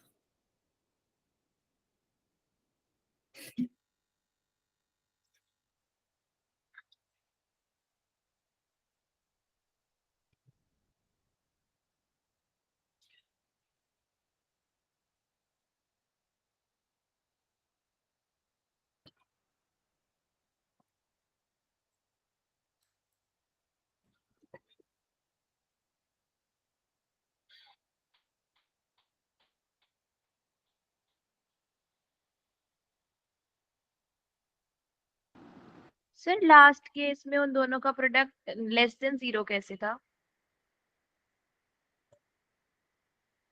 हाँ ट्राई करो, आपके हिसाब से जो सही लग रहा है फिर सिखाता हूँ।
ठीक है, एक बार तरीका देख लो, कैलकुलेशन आप करते रहना। पहले वाले में क्या बोला कि consider quadratic find t such that one root is less than 2, another root is greater than 2। मतलब कौन सा वाला केस हो गया? बोलो। थर्ड सर ये केस जो थर्ड आया था, थर्ड लास्ट। है ना? यहाँ पे कंडीशन क्या थी? a into F of K क्या होना चाहिए? Sir Negative. नेगेटिव होना चाहिए, 0 से लेस। जीरो। यहाँ 1 है, एफ ऑफ के क्या बोला कि find the value of t। अब के यहाँ पे कौन है? 2 है ना? एक रूट 2 से ज्यादा, एक रूट 2 से कम है। Yes, sir. a की जगह क्या दी जाए? 2 है, तो a into F of 2 negative, तो 2 रख देना x की जगह। ये आपका एफ एक्स है, इसमें x की जगह 2 रख दोगे। Yes sir. यहाँ से क्या जाएगा? 4 plus 4t minus 1 negative 4t t less than minus 3/4। Clear हो गया? Yes sir. आगे बोला गया बोथ रूट्स एक्सीड 3, दोनों रूट 3 से ज्यादा है, तो यहाँ पे तीन कंडीशन अप्लाई होगी, है ना? पहले यस सर।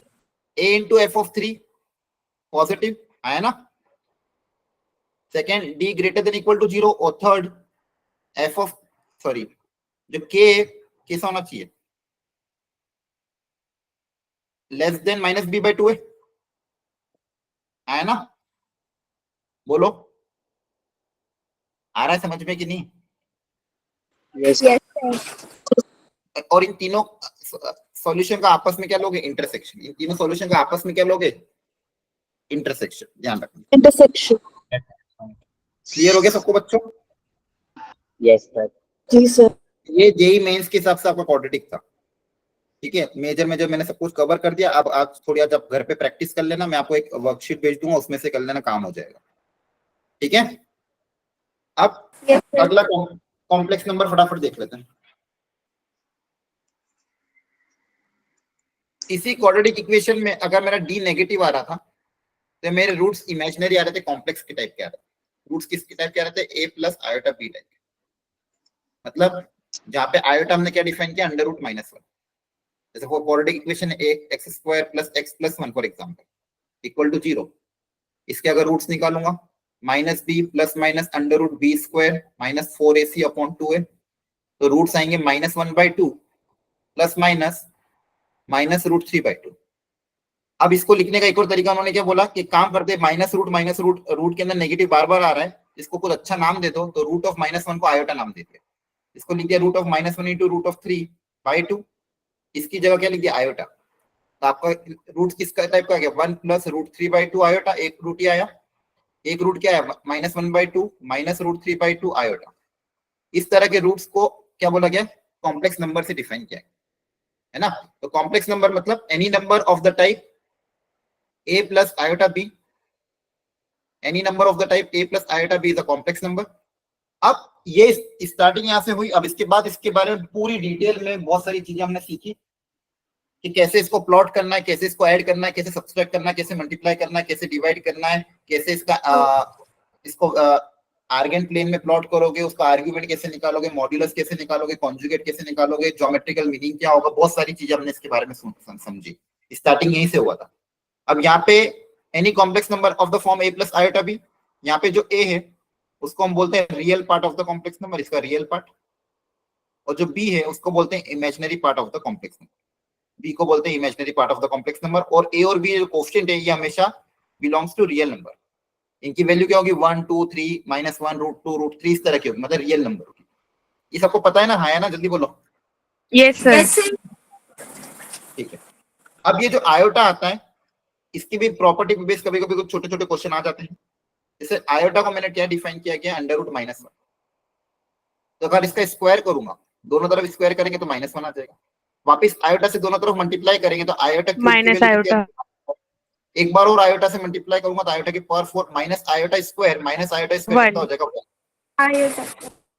है ना। आयोटा की पावर 4 कितना हो जाएगा, 1। अब यहाँ से मैंने इसको जनरलाइज कर दिया, तो आयोटा की पावर 4 1 है, तो आयोटा की पावर 8 भी 1 होगा, आयोटा की पावर 12 भी 1 होगा। मतलब आयोटा की जितनी भी 4n की पावर होगी उसका आंसर हमेशा क्या आएगा, 1 आएगा। आयोटा की पावर 4n का आंसर हमेशा क्या आएगा, 1 आएगा। 4n से एक ज्यादा हुई अगर, तो दोनों तरफ अगर आयोटा से मल्टीप्लाई कर दो। इसका माइक ऑन है, बार बार क्यों ऑन कर लेते हो? बैकग्राउंड में अगर नॉइस है तो माइक मत ऑन करा करो। आयोटा की पावर 4n आपका 1 है, अगर दोनों तरफ आयोटा से मल्टीप्लाई कर दोगे तो वापस कितना आ जाएगा, आयोटा आ जाएगा, हाँ है ना।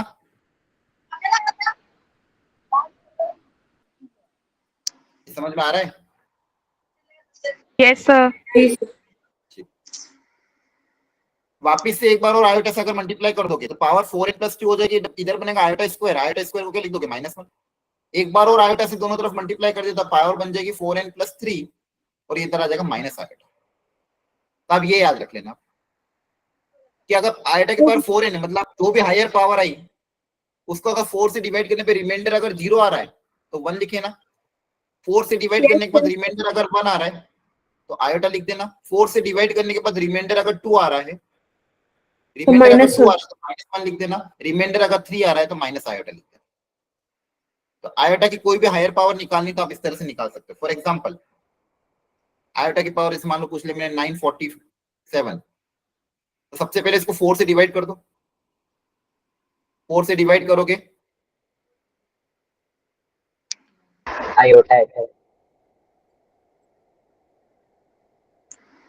तो आपके रिमाइंडर कितना आ रहा है, 3 आ रहा है, सही है क्या? देखो एक बार, आया ना? Yes, sir.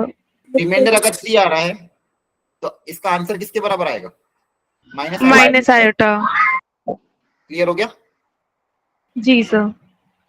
एक और अच्छी यहाँ पे प्रॉपर्टी ये है, अगर इन सबको मैं ऐड कर दूं, देखो ध्यान से, अब देखो ये सारी कंसेक्यूटिव पावर है, 4n 4n + 1 4n + 2 4n + 3, अगर n को मान लो कुछ भी रख दो, n को 2 रख दिया मान लो, तो 8 9 10 11, n को 5 रख दो तो 20 21 22 23, ये सारी क्या है? कंसेक्यूटिव पावर, एक के बाद एक के बाद एक। तो आयोटा की 4 कंसेक्यूटिव पावर का सम, 0. आयोटा की कोई भी चार कंसेक्यूटिव पावर का सम हमेशा क्या आएगा? इनको एडिशन करो, ये सब कैंसिल होके कितना आएगा? 0 आएगा। ये सब कैंसिल होके कितना आ जाएगा? 0. आ रही बात समझ में? तो कभी भी आपसे कोई भी कंसेक्यूटिव पावर का सम पूछे, 4n + 1 4n + 2 4n + 3, इन चारों का सम कितना आएगा? 0 आएगा। फॉर एग्जांपल आपसे पूछा आयोटा की पावर 7 + आयोटा की पावर 8 + आयोटा की पावर 9 + आयोटा की पावर 10, क्या आएगा इसका आंसर? 0. डायरेक्ट आंसर क्या लिख देना? 0. कोई भी 4 कंसेक्यूटिव पावर है, आंसर क्या लिख देना? 0। मैंने पूछा कि find the value of iota + iota square + iota cube and so on up till iota की पावर 50, तो बताओ इसकी वैल्यू क्या है? So 0. नहीं को समझ, पावर 4 के 1 पेड़ कहां minus तक बनेंगे? iota. 48 तक बन देखो 4 के पेड़ कहां तक बनेंगे? पहले 1 से 4 तक आया ना, Yes, फिर sir. 4, फिर 5 से 5 6 7 8 आया ना, इस तरह कहां तक जाएगा? लास्ट वाला 48 तक 48 बनेगा। तक. Yes, sir. 4 के पेड़ 48 तक बनेंगे, आखिर में 2 पेड़ बच जाएंगे, कौन कौन से? 49 और 50। 49 और 50. अब देखो जितने भी 4 के पेड़ हैं इन सबको तो 0 बोल दोगे, यस सर। आपके पास कितना बचेगा? आयोटा की पावर 49 + आयोटा की पावर 50, 4 से अगर डिवाइड करोगे तो यहाँ पे रिमाइंडर कितना आएगा? 1। रिमाइंडर 1 है तो क्या बनेगा? आयोटा। रिमाइंडर 2 है तो क्या बनेगा? -1। -1. Yes, sir. आंसर कितना आ जाएगा? Iota minus. आयोटा -1। समझ में आ रहा है? Yes, sir. Yes sir. Okay. अच्छा कभी मान लो कि डिनोमिनेटर में आयोटा आ जाता है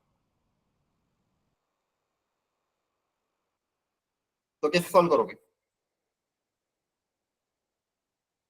सबसे पहले तो 17 को सॉल्व कर लो। हाँ, जैसे मान लो यहाँ पे फॉर एग्जाम्पल 17 की जगह मान लो 18 लिख दिया या फिर मान लो 19 लिख दिया, तो इसको सबसे पहले 4 से अगर डिवाइड करेंगे रिमाइंडर कितना आएगा? 3 आएगा। Yes, sir. Yes, sir. Reminder अगर 3 है तो क्या लिखोगे? Minus iota. Yes, sir. अब इसको कैसे सॉल्व करोगे? हाँ सही बताया था आपने, रेशनलाइज करके। क्या कर देना? रेशनलाइज कर देना। ऊपर आयोटा बन जाएगा, नीचे minus iota square, that is -1 minus +1, that answer कितना आ जाएगा? Iota. आयोटा। कभी भी डिनोमिनेटर में अगर कॉम्प्लेक्स नंबर हो, इमेजिनरी नंबर हो, तो हमेशा उसको क्या करेंगे? रेशनलाइज करेंगे। जैसे अपन इरेशनल नंबर में करते थे। डिनोमिनेटर में अगर इरेशनल नंबर हो तो डिनोमिनेटर में रख के उसको रेशनलाइज करके ऊपर न्यूमरेटर में लेके आ जाते हैं। तो सेम काम आयोटा के साथ भी करना है। ये आपका कॉम्प्लेक्स नंबर। अब इसका बेसिक अलजेब्रा, दो कॉम्प्लेक्स नंबर अगर इक्वल है तो रियल पार्ट की इक्वल होगा, इमेजिनरी पार्ट की क्या होगा? इक्वल होगा, है ना? Yes, sir. एडिशन बहुत आसान है, एडिशन भी करना तो रियल के साथ ऐड होगा, इमेजिनरी पार्ट इमेजिनरी के साथ होगा, सब्सट्रैक्शन में भी रियल के साथ रियल ऐड, इमेजिनरी के साथ इमेजिनरी। कॉम्प्लेक्स नंबर में इनइक्वालिटी वर्क नहीं करती है। कभी आपको ये बोले कि 2 + आयोटा 7 + 8 आयोटा से क्या बड़ा है क्या? नहीं, ऐसा कुछ भी नहीं होगा। इट इज नॉट, यहाँ पे कुछ होता ही नहीं ऐसा। कॉम्प्लेक्स नंबर में कभी कोई इनइक्वालिटी वर्क नहीं करती। क्लियर है? Yes, है sir. ना? जी सर। कोई बोले ग्रेटर है या फिर लेस देन भी बोलेगा तो भी आप बोल दो कि नहीं ये गलत है। कोई अगर ये बोलेगा भैया ये बड़ा है क्या? नहीं, कुछ भी नहीं बोल सकते, और हमें नहीं पता। कॉम्प्लेक्स नंबर में इनइक्वालिटी वर्क नहीं करती। क्लियर है? Yes, sir. जनरली बेसिकली ये क्या होता है? एक पॉइंट, ये कॉम्प्लेक्स प्लेन में पॉइंट को डिनोट करता है। कोई पॉइंट ज्यादा, कोई पॉइंट छोटा, इसको अपन कुछ बोलते हो, पॉइंट तो पॉइंट होता है ना? ठीक है। Yes, sir. Next conjugate. Conjugate का मतलब क्या होता है? जेड अगर मान लो a + आयोटा b है, इसका कॉन्जुगेट क्या हो जाएगा? A minus iota B. a - iota b। अब इस कॉन्जुगेट से रिलेटेड जेई में बहुत अच्छे क्वेश्चन बनते हैं। ठीक है, किस तरह के बनते क्वेश्चन ध्यान से समझो। पहली बात, अगर ये जेड है, ये जेड कॉन्जुगेट है, ठीक है, सुनना ध्यान देंगे, प्रॉपर्टी कुछ कुछ बहुत काम की आती है। इनका अगर आप एडिशन करो तो क्या आएगा? 2a 2a, मतलब twice of real part of complex number, yes sir है ना? तो कोई अगर बोलता है, या फिर आप ऐसा सोचो, रुको, उससे ज्यादा आसानी से समझ में आएगा। मान लो कोई कॉम्प्लेक्स नंबर जेड है 5, क्या ये कॉम्प्लेक्स नंबर है क्या? no sir Yes, sir. No, sir. क्यों नहीं है? Yes, sir. सर क्योंकि आयोटा नहीं है, है इसके रियल पास। नंबर है ये तो। सर है, जीरो आयोटा कर सकते हैं। देखो मैंने यहाँ पे क्या बोला था, A and B belongs to what? Real. तो रियल में बी जीरो भी हो सकता है ना? yes sir तो ये चीज हमेशा ध्यान रखनी है कि कॉम्प्लेक्स सारे रियल नंबर कॉम्प्लेक्स नंबर के अंदर ही आते हैं। मान लो कोई कॉम्प्लेक्स नंबर में बोल रहा हूँ ना, complex number is of the form a plus iota b, तो यहाँ पे a और b क्या है? Belongs to r। तो अगर मैं लिख रहा हूँ z इक्वल टू सपोज 7, तो ये भी कॉम्प्लेक्स नंबर ही है ना? yes sir ठीक है, नहीं है? Is a complex number.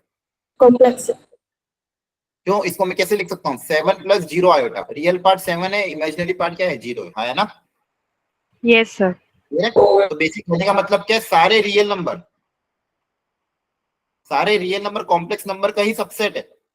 सारे रियल नंबर किसके अंदर आएंगे? complex number कॉम्प्लेक्स नंबर के अंदर। All real number are the subset of the complex number. इसके अंदर मान लो कुछ नंबर प्योरली इमेजिनरी होंगे, लेकिन सारे के सारे रियल नंबर कॉम्प्लेक्स नंबर के ही अंदर आएंगे। कॉम्प्लेक्स नंबर आपका सबसे बड़ा सेट, मतलब यूनिवर्सल सेट है, जिसके अंदर सारे सबसेट आ जाएंगे। Real number, natural number, rational, irrational, सबके सब किसके अंदर आ जाएंगे? कॉम्प्लेक्स नंबर के अंदर है ना? yes sir ठीक है। तो अगर मैं z इक्वल टू 5 बोल रहा हूँ, तो इसका कॉन्जुगेट क्या होगा? सर 5 ही रहेगा।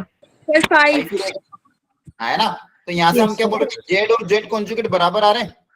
yes sir जी Yes, तो sir. z और z कॉन्जुगेट बराबर आ रहे हैं, या फिर z माइनस z कॉन्जुगेट 0 आ रहा है। यस सर yes sir तो ये कब होगा? When z is what?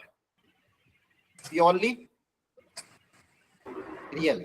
Real number हाँ, यस सर ये कब पॉसिबल है? जब z कैसा हो? प्योरली रियल हो। अगर z Real हो। प्योरली रियल है तो z माइनस z कॉन्जुगेट क्या होगा? 0 होगा। ये हमेशा ध्यान रखना है, इस पे बहुत सारे क्वेश्चन आएंगे। ओके तो सर अभी कभी भी आपको, कभी भी सुनना ध्यान से एक ही बात को, कभी भी ऑप्शन में चेक करने के बोले या फिर ऑप्शन में ऐसा दिया प्योरली रियल, तो प्योरली रियल चेक करने का क्या कंडीशन है? ये किसी भी सर कॉम्प्लेक्स नंबर को प्योरली रियल चेक करने के लिए क्या कंडीशन है? z minus z conjugate equal to क्या होता है? 0। या फिर ये कंडीशन आप अप्लाई कर सकते हो प्योरली रियल के लिए। ओके सर प्योरली रियल के लिए क्या कंडीशन अप्लाई हो जाएगी? z minus z conjugate minus equal to. Conjugate that clear हो गया? yes sir जी सर एक कॉम्प्लेक्स नंबर और लेते, मान लो 7 आयोटा, इसका कॉन्जुगेट क्या होगा? -7 iota -7 आएगा मैंने 7 आयोटा.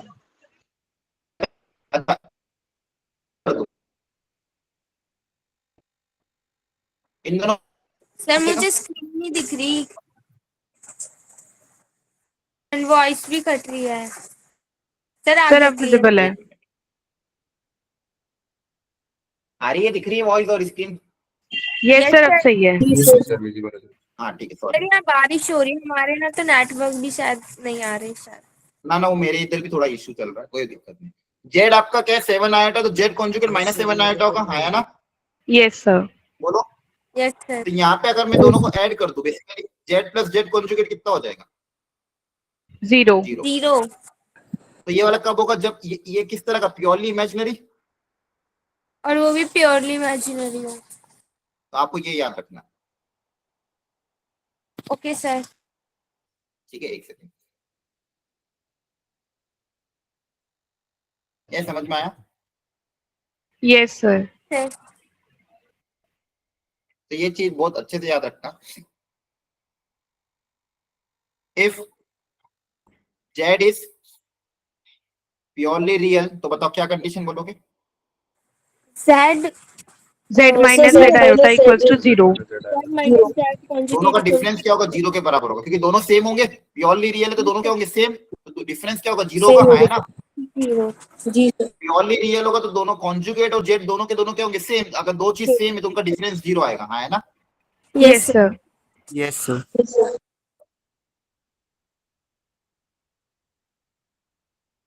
प्योरली इमेजिनरी तो Z plus Z iota equals to Z 0. Plus Z conjugate equal to zero. 0. Clear हो गया? Zero. जी sir. Yes, sir. Yes, sir. इसके बाद में लोगे। इसके बाद यहां तक समझ में आ गया? Yes, sir. कॉन्जुगेट का वापस कॉन्जुगेट लेंगे तो वापस जेड मिल जाएगा। Yes, sir. Yes, sir. Yes, sir. एक चीज ध्यान रखना, कॉन्जुगेट हर जगह सेपरेट हो सकता है। Z1 प्लस Z2 कॉन्जुगेट को क्या लिख सकते हो? Z1 conjugate plus Z2 conjugate. Z2 conjugate. Subtraction में भी दोनों को अलग अलग कर सकते हो। ध्यान रखना, बहुत सब Z2 minus Z2 जो कॉन्जुगेट है ना, वो सब्सट्रैक्शन, एडिशन, मल्टीप्लिकेशन सब जगह अलग अलग हो सकता है। ध्यान रखना, चाहे मल्टीप्लिकेशन हो, डिवीजन हो, एडिशन हो, सब्सट्रैक्शन हो, कॉन्जुगेट को आप सब जगह सेपरेट कर सकते हो। क्लियर है? Yes, sir. जी सर। ये सारी प्रॉपर्टीज है। इन प्रॉपर्टीज को यहाँ पे मैं लिख दिया। माइक ऑफ करो, बैकग्राउंड वालों का है तो बोल दिया करो, क्लास के टाइम नहीं बोल। क्लियर हो गया यहाँ तक? Yes, sir. जी सर। अब आर्गेन प्लेन जल्दी समझ लो फटाफट। कॉम्प्लेक्स नंबर को रिप्रेजेंट करने के लिए एक प्लेन बनाया गया, इसको बोलते हैं रियल एक्सिस। ये मैं ही मान लो इमेजिनरी एक्सिस, Imaginary. है ना? जेड कोई कॉम्प्लेक्स Yes, sir. नंबर है, मान लो 3 + 4 आयोटा। समझना ध्यान से, इसका रियल पार्ट क्या है? 3। रियल पार्ट 3 मतलब रियल एक्सिस पे आएगा 1 2 3 पे, और इमेजिनरी पार्ट 4 है तो इमेजिनरी पे 4 ऊपर चले जाओगे। अब Yes, ये sir. दोनों यहाँ पे जिस पॉइंट पे मीट करते हैं वो मेरा कॉम्प्लेक्स नंबर जेड डिनोट करेगा। ये मेरा कॉम्प्लेक्स नंबर जेड डिनोट करेगा। ठीक है? तो कॉम्प्लेक्स नंबर आर्गेन प्लेन में पॉइंट को रिप्रेजेंट करता है। तो ये जो पॉइंट है ये क्या है? 3 + 4 आयोटा। क्या है ये? 3 + 4 आयोटा। 4 iota. अगर इसको मैं ओरिजिन से ज्वाइन कर दूं, ये जो डिस्टेंस होता है मॉड्यूलस ऑफ जेड, इस डिस्टेंस को क्या बोलते हैं? Modulus of Z. Modulus of Z. ये रियल एक्सिस के साथ एंटी क्लॉकवाइज डायरेक्शन में जो एंगल बनाता है उसको क्या बोलते हैं? Theta. आर्ग्यूमेंट, अच्छा, argument. Okay, sir. है ना? Argument of Z. तो ये दो चीज आपको ध्यान रखनी है। इसको बोलते हैं Argand plane. Real axis, imaginary axis, ये प्योरली रियल एक्सिस, ये प्योरली इमेजिनरी। यहाँ पे सारे रियल नंबर आएंगे, इस एक्सिस पे सारे रियल नंबर आ जाएंगे। यहाँ पे प्योरली इमेजिनरी नंबर आ जाएंगे, बाकी सब जगह कॉम्प्लेक्स नंबर आ जाएंगे, मतलब a + आयोटा b टाइप से नंबर आ जाएंगे, ये भी कॉम्प्लेक्स ही है। ठीक है? इसको बोलते हैं आर्गेन प्लेन रिप्रेजेंट करने का ये तरीका होता है। ठीक है? तो ध्यान रखना। और अब इसे मॉड्यूलस को भी डिफाइन कर लेते हैं। तो मॉड्यूलस कैसे निकलेगा? ये डिस्टेंस निकालने का तरीका √(a² + b² पाइथागोरस लग जाएगी। Yes, sir. Yes, अगर z कोई कॉम्प्लेक्स नंबर है तो इसका मॉड्यूलस क्या आ जाएगा? मॉड्यूलस ऑफ z आ जाएगा A² plus B². ओके। अब एक चीज और, एक प्रॉपर्टी और यहाँ से भी बहुत अच्छी आती काम की, कि z अगर मान लो a + आयोटा b है तो z कॉन्जुगेट आ जाएगा a - आयोटा b, है ना? Yes, sir. अगर इन दोनों का प्रोडक्ट करते तो a + iota b multiply by a - iota b, product जब करोगे तो a² - b², b² मतलब आयोटा b का होल स्क्वायर। तो ये ओपन होगा तो a² + b² आएगा। a² + b² को मॉड z का स्क्वायर भी लिख सकते हैं। yes, sir. तो यहाँ से Yes, एक sir. अच्छा रिजल्ट क्या काम का है कि z × z कॉन्जुगेट क्या हो जाएगा? मॉड z का स्क्वायर। z कॉन्जुगेट और मॉड्यूलस में ये रिलेशन है। z × z कॉन्जुगेट को क्या लिख सकते हो? मॉड्यूलस ऑफ z का स्क्वायर, है ना? Yes, sir. जी। Yes, sir. अब कभी कभी है ना, किसी किसी क्वेश्चन में आपको ये देंगे, if z is unimodular. Unimodular का मतलब क्या? उसका मॉड्यूलस सर कितना है? दोनों सेम होंगे। अच्छा, मॉड्यूलस। z और z कॉन्जुगेट है ये, है ना? Yes sir. अब सुनो ध्यान से, क्वेश्चन में कभी कभी आपको ये देंगे जेड इज यूनिमॉड्यूलर, मॉड्यूलर मतलब उसका मॉड्यूलस कितना होगा 1, तो यहाँ से आप क्या बोल दोगे, फिर एक रिजल्ट ये वाला बहुत काम आता है कभी कभी कुछ किसी क्वेश्चन में, तो यहाँ से हम क्या बोल देंगे जेड इंटू जेड कॉन्जुगेट कितना हो जाएगा 1 हो जाएगा, Yes, sir. अगर ये 1 है तो ये कितना आ जाएगा 1, तो यहाँ से आप क्या बोल सकते हो Z equal to 1 upon Z conjugate या फिर Z conjugate equal to 1 by Z, ये वाला रिजल्ट यूज कर सकते हैं, एक दूसरे के क्या होंगे रेसिप्रोकल होंगे, अगर मॉड्यूलस 1 है तो कॉन्जुगेट और जेड एक दूसरे के क्या होंगे रेसिप्रोकल होंगे, क्लियर हो गया? Yes, बोलो sir. जल्दी से। ठीक है। अब आर्ग्यूमेंट निकालने के क्या तरीके होते हैं?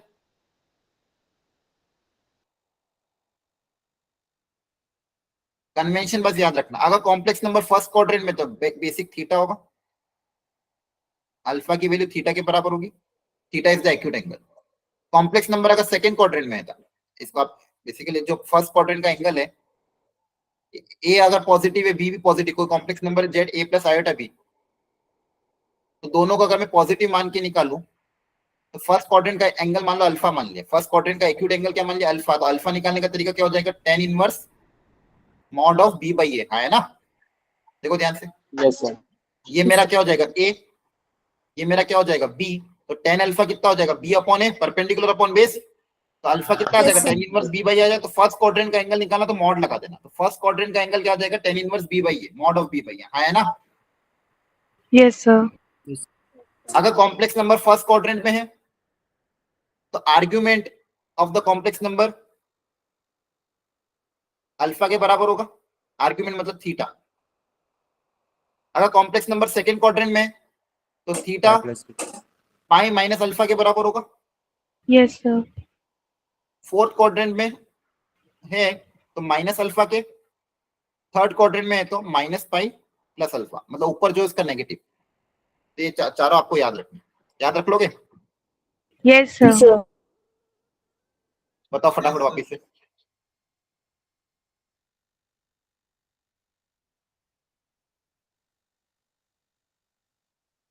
चारों क्वाड्रेंट के बताओ, फर्स्ट क्वाड्रेंट का अल्फा, सेकंड क्वाड्रेंट का Pi minus alpha. Third quadrant का Minus Minus pi plus alpha. 5%, then minus fourth quadrant Minus alpha. Minus. Minus. minus कोई डाउट यहाँ तक? No sir. ठीक है, दो बड़े बड़े चैप्टर एक ही क्लास में निपटा रहा हूँ, मतलब समझा रहा हूँ आपको, बहुत बहुत मेहनत लगती है। अब जैसे मान लो कोई कॉम्प्लेक्स नंबर है जेड -1 प्लस √3 आयोटा, पूछा इसका मॉड्यूलस बताओ, तो बताओ मॉड्यूलस कैसे निकालोगे, √a² plus b², Yes, sir. तो कितना आ जाएगा 2. 2। बोला इसका आर्ग्यूमेंट निकालो, तो पहले बताओ कौन से क्वाड्रेंट में, x नेगेटिव y पॉजिटिव, कौन सा quadrant? Sir, second quadrant. Second quadrant. Second. Real negative imaginary positive second quadrant में आएगा ये। Yes, sir. Yes, sir. Yes, sir. Second quadrant में फॉर्मूला क्या होता है pi minus alpha, Yes, sir. Yes, Yes, sir. sir. Argument of Z का formula क्या था पाई माइनस अल्फा, अल्फा मतलब फर्स्ट क्वाड्रेंट का एंगल, अल्फा का फॉर्मूला क्या है tan Tan inverse inverse B upon A. B by A. Alpha first quadrant का angle का फॉर्मूला क्या है tan inverse mod b by A. Yes, sir. Yes, sir. अब ये a प्लस आयोटा, तो ये आपका b है, ये आपका क्या है a है, तो एक A. √3/1, तो By मॉड लगाए minus. प्लस का √3 कहाँ पे आता है पाई बाई 3 पे, Pi by आंसर Yes, क्या आ sir. जाएगा पाई Yes, sir. माइनस अल्फा मतलब pi by 3, 2 pi by 3। Clear है? तो जिस भी क्वाड्रेंट में बस फॉर्मूला अप्लाई कर दें, ध्यान रखना अल्फा का फॉर्मूला क्या है tan inverse mod of b by a, मतलब a और b को पॉजिटिव मान के निकाल लेना है। क्लियर है? अल्फा निकल जाएगा, तो फर्स्ट क्वाड्रेंट में अगर है तो डायरेक्ट अल्फा के बराबर, सेकंड क्वाड्रेंट में है तो पाई माइनस अल्फा, थर्ड में है तो माइनस पाई प्लस अल्फा, और ये तो ये। क्लियर हो गया? Minus. Yes, sir. इस तरह से आप आर्गुमेंट निकाल सकते हो, मॉड्यूलस भी निकाल सकते हो, ध्यान रखना।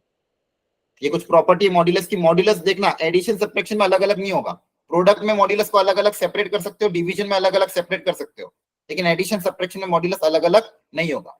एडिशन सब्ट्रैक्शन में आपकी ट्रायंगुलर इनइक्वालिटी लगती है, वो इनइक्वालिटी बहुत काम करती है, ध्यान से सुनना कि mod of z1 plus z2 sum of two side of triangle is always greater than the third side, is less than equal to mod of z1 individual mod of z2। Clear है? Plus. Yes, sir. ये triangular inequality याद रखनी है। बहुत सारे अच्छे अच्छे question इससे सॉल्व होंगे। और डिफरेंस में उल्टा हो जाएगा,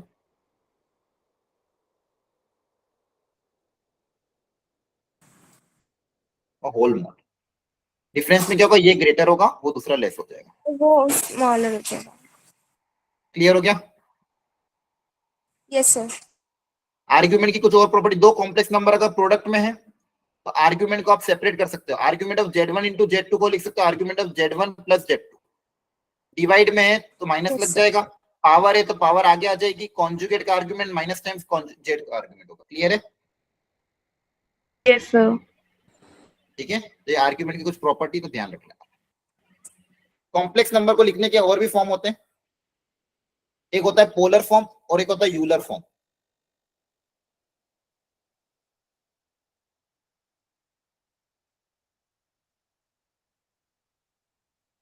कोई कॉम्प्लेक्स नंबर है Z A plus iota B, इसका मॉड्यूलस मान लो आर के बराबर, और इसका आर्ग्यूमेंट मान लो है थीटा के बराबर। आर्ग्यूमेंट किसके बराबर है? थीटा। Theta. मॉड्यूलस तो समझते हो ना, निकालना आता है under root of A square plus B square, argument में आपको निकालना आता है। तो पोलर फॉर्म में इसी कॉम्प्लेक्स नंबर को लिखने का एक और तरीका होता है, जेड इक्वल टू, इसी को लिखने का एक और तरीका R times cos of theta plus iota sine theta. Clear है? जहां पे आर क्या है? मॉड्यूलस, थीटा क्या है? आर्ग्यूमेंट। ये पोलर फॉर्म हो गया। यूलर फॉर्म में इसी को लिखने का तरीका, ये जो अंदर वाली टर्म है इसको लिखते हैं ई की पावर आयोटा थीटा। ठीक है, तो जब भी कॉम्प्लेक्स नंबर के क्वेश्चन में हायर पावर वाले क्वेश्चन आए जिसमें पावर हायर की हो, तो ऐसे केसेस में आप, जब भी हायर पावर वाले क्वेश्चन आए तो ऐसे केसेस में क्या करना है, यूलर फॉर्म में कन्वर्ट कर देना है, पोलर फॉर्म में कन्वर्ट कर देना, कैलकुलेशन थोड़ी आसान हो जाए। इसी पोलर फॉर्म में एक और फॉर्मूला क्या होता है, जैसे मान लो पावर अगर एन हो जाए, cos theta plus iota sine theta की पावर एन, तो एन आ जाएगा, तो यहाँ पे क्या हो जाएगा, एन टाइम्स थीटा। इस अगर पूरे को मैं एन से मल्टीप्लाई कर दूंगा तो एन थीटा हो जाएगा। एन थीटा मतलब ये एन अंदर चला जाएगा, तो इसको लिखने का एक और तरीका क्या हो जाएगा, cos of N theta plus iota sine theta. आया ना? ये एन अंदर चल जाता है। और सारी ये जो चीजें, दो कॉम्प्लेक्स नंबर को मल्टीप्लाई करूंगा तो बेस से में तो पावर ऐड हो जाएगी, तो यहाँ पे भी देखो दो कॉम्प्लेक्स नंबर को मल्टीप्लाई करेंगे तो कॉन्जुगेट क्या हो जाएंगे, ऐड। दो कॉम्प्लेक्स नंबर को डिवाइड करेंगे कॉन्जुगेट क्या हो जाएंगे, सब्सट्रैक्ट। माइनस हो जाएगा। एन आगे आ जाएगी, कॉन्जुगेट ही हो जाएगा। सारी इसी से आया सब कुछ। क्लियर है? Yes, sir. Yes, sir. Okay, यहाँ तक कोई डाउट है किसी को? No, sir. Yes, sir. एक लास्ट से क्यूब रूट ऑफ यूनिटी, वो भी बता देता हूँ, सुनो ध्यान से, कंप्लीट हो जाएगा। क्यूब रूट ऑफ यूनिटी वैसे जेईई मेंस के सिलेबस में लिखा नहीं है, लेकिन इनडायरेक्टली क्वेश्चन पूछ लेते हैं, बस शॉर्ट में समझ लेना। जेड क्यूब इक्वल टू 1, तो जेड इक्वल टू कितना आ जाएगा, 1 की पावर 1/3। तो इसको बोलते हैं cube root of unity. Unity मतलब 1, और इसका ये क्या है, क्यूब रूट है। तो जेड क्यूब इक्वल टू 1, इसके 3 रूट होंगे। क्यूबिक इक्वेशन है, आया ना? Yes, बोलो। sir. क्यूबिक इक्वेशन है, इसके 3 रूट होते हैं। एक रूट तो 1, देखो 1 रखोगे सेटिस्फाई करेगा। दूसरा रूट है ओमेगा, मतलब उस ओमेगा, एक रूट है 1 रखोगे दोनों तरफ सेटिस्फाई करेगा। एक रूट सेटिस्फाई करेगा -1/2 प्लस √3/2 आयोटा। और एक तीसरा रूट, इसमें जेड की जगह ये रख के देखना, इसको होल क्यूब करोगे तो 1 के बराबर ही आएगा। और एक होता है -1/2 माइनस √3/2 आयोटा। ये भी अगर जेड की जगह रखोगे, इसका भी होल क्यूब करोगे तो वापस 1 आ जाएगा। बनाएगा। ठीक है, इसको एक स्पेशल नाम दे दिया गया ओमेगा, स्पेशल डिनोशन दे दिया, और इसको बोल दिया गया इसी का स्क्वायर, क्योंकि इसका स्क्वायर करोगे वापस यही आ जाएगा। ओमेगा का स्क्वायर करोगे तो ये एक्सप्रेशन क्लियर है, इसलिए वापस इसको क्या लिख दिया, omega square. Omega zed cube equal to 1 के 3 तरह के रूट होंगे, 1 ओमेगा, ओमेगा क्यूब। तो अच्छा, तो जेड क्यूब -1 इक्वल टू 0, ये इक्वेशन है, क्यूबिक इक्वेशन। इसके रूट है मान लो 1 ओमेगा और ओमेगा स्क्वायर। तो सम ऑफ द रूट अभी बताया था मैंने, सम ऑफ द रूट का फॉर्मूला क्या होता है, -b/a। Sum of the root -b मतलब जेड स्क्वायर का कोएफिशिएंट। अब जेड स्क्वायर का कोएफिशिएंट 0 है तो b की वैल्यू 0, तो सम ऑफ द रूट कितना आ जाएगा, 0। तो एक ये रिलेशन बहुत काम आता है, 1 प्लस ओमेगा स्क्वायर कितना आ जाएगा, 0 आ जाएगा। एक तो ये याद रखना है। क्लियर है? Yes, sir. बाकी प्रोडक्ट ऑफ द रूट, तीनों का प्रोडक्ट कर दोगे तो ओमेगा क्यूब बनेगा, वो हो जाएगा -d/a। -d/a करोगे तो माइनस +1 हो जाएगा, तो ओमेगा क्यूब कितना आ जाएगा, 1। दूसरा ये याद रखना। अच्छा, इसको वापस जनरलाइज भी कर दिया गया था। ओमेगा क्यूब 1 है तो ओमेगा की सारी 3 की पावर क्या होगी, 1। जैसे वहां पे आयोटा की पावर 4n1 था, अब यहाँ पे भी क्या लिखोगे, ओमेगा की पावर 3n, कितना होगा, 1। ओमेगा की पावर 3n क्या होगा 1 होगा। क्लियर है? Yes, sir. Yes, sir. और अगर मान लो दोनों तरफ ओमेगा से मल्टीप्लाई कर दो तो 3n + 1 ओमेगा हो जाएगा, दोनों तरफ वापस ओमेगा से मल्टीप्लाई कर दें तो 3n Yes, + sir. 2 omega square हो जाएगा। मतलब अगर हायर पावर में भी 3 से डिवाइड करने पे रिमाइंडर अगर 0 है तो 1 लिख देना। ओमेगा की हायर पावर में रिमेंड 3 ओमेगा की, जैसे मान लो पूछा गया भैया बताओ ओमेगा की पावर 87 क्या होगा, तो कैसे डिवाइड करोगे? 87 छोड़ 86 बोलते मान लो, कैसे डिवाइड करोगे? ओमेगा के लिए 3 से डिवाइड, आयोटा में 4 से डिवाइड करते, ओमेगा में कैसे डिवाइड करोगे? 3 से, है ना? 3 से। Yes, sir. यहाँ पर देखो ओमेगा रिमाइंडर स्क्वायर हो क्या जाएगा। आएगा? ओमेगा स्क्वायर हो जाएगा। तो रिमाइंडर 2 आ रहा है, रिमाइंडर 2 आ रहा मतलब इसको आप ओमेगा स्क्वायर भी लिख सकते हो। क्लियर है? Okay sir. ओके, बाकी बस इतना सा ध्यान रख लेना, ये 1 + ओमेगा स्क्वायर 1 + ओमेगा स्क्वायर क्या होता है? 0 होता है। तो कब इसका यूज कैसे हो सकता है कि 1 + ओमेगा की जगह क्या लिख सकते हो? - ओमेगा स्क्वायर, या फिर 1 + ओमेगा स्क्वायर की जगह क्या लिख दोगे? - ओमेगा। इस तरह से काम आ जाता है कभी कभी। ओमेगा क्यूब और ओमेगा की पावर 3n ये सब क्या होता है? 1 होता है। बस इतना सा ध्यान रखना। अच्छा, क्वेश्चन में डायरेक्टली बोलेगा नहीं क्यूब रूट ऑफ यूनिटी, आपको क्या बोलेगा? A complex number has the root -1/2 + √3/2 iota. तो जब ये बोल जाए भाई ये वाला रूट है तो इस, अब देखो क्वेश्चन कैसा आएंगे, क्वेश्चन में बोलेगा a complex number has the root -1/2 + √3/2 iota, या फिर -1/2 - √3/2 आयोटा, मतलब उसके रूट्स कैसे हैं? ओमेगा और ओमेगा स्क्वायर है। अच्छा, एक चीज और ध्यान रखना, क्वेश्चन इस तरह से भी आ सकता है। 1 मिनट बस, लास्ट के 1 मिनट और दे दो, हो जाएगा काम। ये जो बेसिकली रूट है ना, क्यूबिक इक्वेशन x³ - 1 = 0, इसको सॉल्व कैसे किया ध्यान सुनना। a³ - b³ का फॉर्मूला याद है आपको? 2 फैक्टर बनते थे, a - b a² + ab + b², है ना? Yes, sir. Yes, sir. उसी से सारा डेरिवेशन हुआ था। इसके जब मैं 2 फैक्टर बनाऊंगा तो एक फैक्टर बनेगा z - 1, दूसरा बनेगा z² + z + 1 = 0। तो यहाँ से एक रूट तो कितना आ गया? z = 1। यहाँ से एक Yes, रूट sir. कितना आ गया? z = 1, और इसके 2 रूट क्या है? एक ओमेगा आया और एक ओमेगा स्क्वायर आया। क्लियर है? तो किस Yes, तरह की sir. इक्वेशन के रूट्स, अब जैसे मान लो इस तरह की इक्वेशन है x² + x + 1 = 0, जब भी इस तरह की इक्वेशन आए इसके रूट्स कैसे होंगे? एक रूट आएगा ओमेगा, एक रूट आएगा ओमेगा स्क्वायर। आज करके भी दिखाया था मैंने स्टार्टिंग में, देखो ध्यान से, ये Yes, देखो sir. जी सर। पहले ही शीट पे करा था, देखो ध्यान से। x² + x + 1 = 0 क्वाड्रेटिक इक्वेशन ली थी, quadratic Yes, sir. Formula apply किया। इसके रूट्स देखो क्या है? -1/2 + √3/2 आया था, -1, इसको क्या बोला गया था? ओमेगा, और इसको क्या बोल दिया गया था? Omega square. तो ध्यान रखना, अगर इक्वेशन इस टाइप की है इसके रूट्स कैसे होंगे? ओमेगा और ओमेगा स्क्वायर। तो कभी कभी क्वेश्चन में डायरेक्ट बोलेगा नहीं, लेकिन इस तरह की इक्वेशन दे देगा, मतलब आपको वापस क्या है? Cube root of unity apply करवा रहा है ना? Yes, sir. इस टाइप की इक्वेशन जब भी आए जहां पे x² + x + 1 दिया हो तो इसका एक रूट होगा ओमेगा, दूसरा रूट क्या होगा? ओमेगा स्क्वायर होगा। बस ध्यान रख लेना इतना, और इसकी सारी प्रॉपर्टी आपको पता ही है, बस इतना ही आपको पढ़ना है मेंस के लिए। क्लियर हो गया? Yes, sir. बाकी इसकी ज्योमेट्री वगैरह भी और भी बहुत अच्छी अच्छी चीजें, लेकिन वो जब अपना एडवांस की तैयारी करेंगे या फिर जनवरी अटेम्प्ट के बाद आपको सिखाऊंगा। अभी आपको जनवरी अटेम्प्ट के लिए कंसंट्रेट करना है, मेंस की तैयारी अच्छे से करना है। क्लियर हो गया? Yes, sir. बोलो। Yes, sir. Yes, sir. आज बहुत एनर्जी चली गई, लेकिन आपको मैंने पूरा थ्योरी रिवाइज करा दिया है। अभी मैं एक वर्कशीट भेज रहा हूँ जिसके अंदर थ्योरी और सॉल्व एग्जांपल है और पीवाईक्यू वगैरह सब कुछ है, उसमें से आप अपनी प्रैक्टिस कर लेना, और इस बार टेस्ट सब लोग देना, और ईमानदारी से मैथ्स में सबसे ज्यादा नंबर लेके आना। क्लियर है? Okay, sir. Okay, sir. Thank you, sir. Bye bye. Thank you sir.